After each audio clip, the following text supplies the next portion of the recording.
ஒரு தாய் சொல்றாங்க, ஒரு தாய், என் பிள்ளை செத்தா பரவாயில்ல, தளபதிக்காக தானே செத்தாருன்றா. நீ பெத்தெடுத்தியா இல்லையா, எங்கேயாவது பறிச்சுட்டு வந்தியா உன் பிள்ளைய? இன்னொரு பெண் சொல்லுது, சொல்லக்கூடாது பெண்களுக்கு சபையில, அவருக்கு அம்மா இல்லைன்னா நாங்க அம்மாவா இருப்போம், அவருக்கு தங்கச்சினா நாங்க தங்கச்சியா இருப்போம். அது நீயே முடிவு பண்ணிக்க.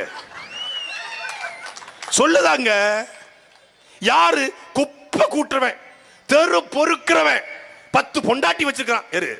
அப்பனா உனக்கு எவ்வளவு ஏத்தமடா? குப்பை கூட்டுறவனா? அப்ப தூய்மை பணியாளர்கள் என்றால் உனக்கு அவ்வளவு இழிவா, அகங்காரமா, திமிரா? குப்பை கூட்டுறவன் கூட 10 பொண்டாட்டி வச்சிருக்காங்க, தளபதி வச்சு கூடாதுன்னு கேட்கிற ஒருத்தி. அவ கட்சியில் எனக்கு தெரிஞ்சு அந்த கட்சியினுடைய மகளிர் பாசறை பொறுப்பாளருக்கு வாய்ப்பு இருக்கு. இந்த மாதிரி ஆட்கள் இருக்கிறதுனாலதான் சொல்றாப்லங்க. அஞ்சலை அம்மாள் சிறப்பு நீதிமன்றம் எதுக்கு? பெண்களுடைய பிரச்சனை தீர்வு காண. கேஸ் யாரு கேஸ் தெரியுமில்ல? சங்கீதா கேஸ் தான்.